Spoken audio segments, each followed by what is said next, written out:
26 വർഷത്തെ വിശ്വാസം, ലക്ഷക്കണക്കിന് സന്തോഷകരമായ ദാമ്പത്യങ്ങൾ. കല്യാണം എന്നാൽ കേരള മാട്രിമോണി തന്നെ. E20 ഇന്ധനത്തെ ചൊല്ലി നിലനിൽക്കുന്ന പ്രശ്നങ്ങൾക്കിടയിൽ E20 പെട്രോൾ വാഹനങ്ങളിലെ കമ്പോണൻസിൽ ഉണ്ടാക്കുന്ന മാറ്റങ്ങളെക്കുറിച്ച് അരായ് അഥവാ the automotive research association of India 2021 നടത്തിയ ഒരു പഠനം വീണ്ടും ചർച്ചയാവുകയാണ്. വാഹനങ്ങളിലെ മെറ്റൽ പാർട്സിൽ E20 പ്രശ്നങ്ങളൊന്നും ഉണ്ടാക്കുന്നില്ലെങ്കിലും ചില പ്ലാസ്റ്റിക് റബ്ബർ ഘടകങ്ങൾക്ക് കാലാകാലങ്ങളിൽ കേടുപാടുകൾ സംഭവിക്കുന്നതായി ഈ ഗവേഷണ റിപ്പോർട്ട് ചൂണ്ടിക്കാട്ടിയിരുന്നു. ഫ്യൂൽ സിസ്റ്റത്തിൽ ഉപയോഗിക്കുന്ന 8 metal parts, 6 elastomer parts, 4 plastic components എന്നിവയിൽ പഠനം നടത്തി. എല്ലാ വസ്തുക്കളെയും ഒരു നിശ്ചിത താപനിലയിൽ എത്തിച്ചും പരിശോധന നടത്തിയിരുന്നു. പഠന റിപ്പോർട്ട് പ്രകാരം മെറ്റൽ കമ്പോണൻസ് തുരുമ്പെടുക്കുന്നില്ലെന്ന് കണ്ടെത്തി. അതായത് എഞ്ചിൻ ഭാഗം സേഫാണ്.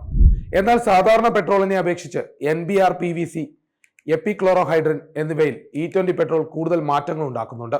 ഫ്യൂൽ പമ്പ് ചെയ്യുന്നതിന്റെ ഭാഗങ്ങളായ ഗ്യാസ്കറ്റുകൾ, സീലുകൾ, ഓറിങ്ങുകൾ, പൈപ്പുകൾ, ഹോസുകൾ എന്നിവ നിർമ്മിക്കാനാണ് NBR, PVC ബ്ലെൻഡ്, എപ്പിക്ലോറോഹൈഡ്രൻ തുടങ്ങിയ വസ്തുക്കൾ ഉപയോഗിക്കുന്നത്.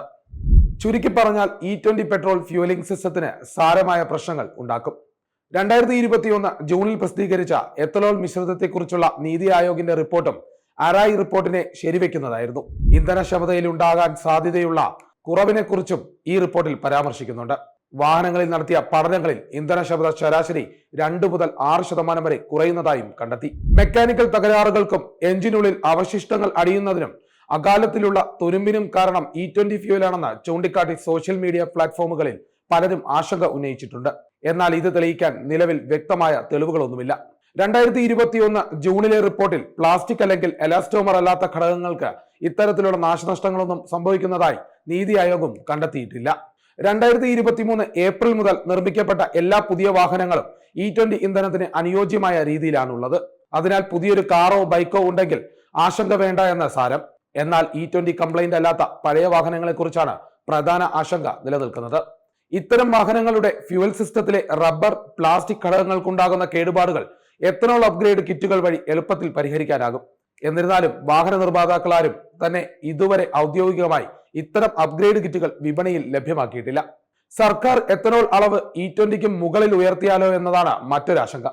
E22, E25, E27, E30 എന്നിവയുടെ മാനദണ്ഡങ്ങൾ BIS അഥവാ ബ്യൂറോ ഓഫ് ഇന്ത്യൻ സ്റ്റാൻഡേർഡ്സ് അടുത്തിടെ വിജ്ഞാപനം ചെയ്തിട്ടുണ്ട്. നിലവിലുള്ള E20, E10 കംപ്ലൈന്റ് വാഹനങ്ങളിൽ E25 ഇന്ധനം ചെലുത്തുന്ന സ്വാധീനത്തെക്കുറിച്ച് പഠിക്കാൻ അറായിയെ ചുമതലപ്പെടുത്തിയിട്ടുമുണ്ട്. 2023 മുതലുള്ള പുതിയ വാഹനങ്ങളിൽ ഇതിനായുള്ള മുൻകരുതലുകൾ എടുത്തിട്ടുള്ളതിനാൽ അവയെ കാര്യമായി ബാധിച്ചേക്കില്ല. എന്നാൽ E20 കംപ്ലൈന്റ് അല്ലാത്ത പഴയ വാഹനങ്ങളുടെ ഇന്ധന സംവിധാനങ്ങൾക്കും ഇന്ധനക്ഷമതയ്ക്കും ഇത് കൂടുതൽ തകരാറുകൾ ഉണ്ടാക്കിയേക്കാം എന്നാണ് പഠനങ്ങൾ പറയുന്നത്. സാധാരണ പഴയ വാഹന ഉപഭോക്താക്കളുടെ പരാതികൾ അംഗീകരിക്കാൻ സർക്കാർ തയ്യാറാകാത്തതും സ്വന്തം സ്ഥാപനങ്ങൾ നേരത്തെ പുറത്തുവിട്ട കണ്ടെത്തലുകളെ പോലും നിഷേധിക്കുന്നതും ആശങ്കയുണ്ടാക്കുന്നു. പഴയ വാഹനങ്ങളിൽ എഞ്ചിൻ തകരാറില്ലെങ്കിലും മറ്റ് പ്രശ്നങ്ങൾ ഉണ്ടാകും എന്നതാണ് തീർച്ചയാകുന്നത്. ഏറ്റവും പുതിയ വാർത്തകളും വിശേഷങ്ങളും വിരൽത്തുമ്പിലറിയാൻ സീ മലയാളം ന്യൂസ് എല്ലാ ഡിജിറ്റൽ പ്ലാറ്റ്ഫോമുകളിലും ലഭ്യം.